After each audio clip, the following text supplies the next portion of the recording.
Here is why we seldom see Acts church manifestations in the modern church. One of the things that perpetually astonishes me as I grow in my understanding of the Lord's vision is how the church collectively, not individually, but collectively, is not disturbed at how different our manifestation is in comparison to the manifestations of the Acts church. The number of deviations is astonishing, and the worst part about this is that the deviated church has now become commonplace Christianity. For many, following Christ has been reduced to rules, regulations, traditions, and rituals, rather than a lifestyle that is governed by the divine supernatural.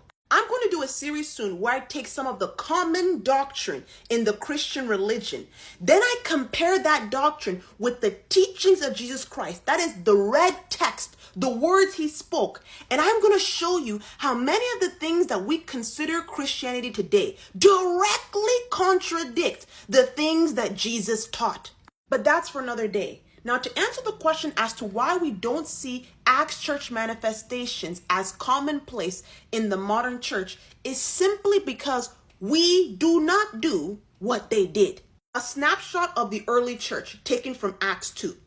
They devoted themselves to the apostles' teaching and to fellowship, to the breaking of bread and to prayer. Everyone was filled with awe at the many wonders and signs performed by the apostles.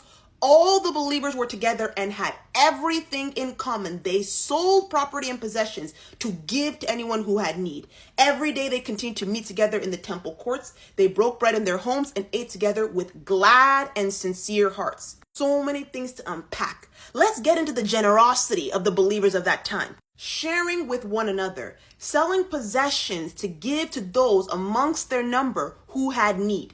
Compare that to the average believer who goes to church today looking for what they can get from God. They fellowship daily. Compare that to the modern church where we feel like we've met our religious obligations if we went to church on Sunday. They devoted themselves to the apostles' teaching, sound doctrine. Compare that to the deliverables of many pulpits, which is ear-tickling gospel that doesn't actually mature us in the knowledge of the things of God. As a result of sustaining that atmosphere of love and compassion while centering their study on Christ and his kingdom, power broke out in that space. So unless the church intends to replicate what they were doing then, cultivating an atmosphere of oneness and focusing our deliverables on Christ and his kingdom, we should not expect for the manifestations that they were able to experience.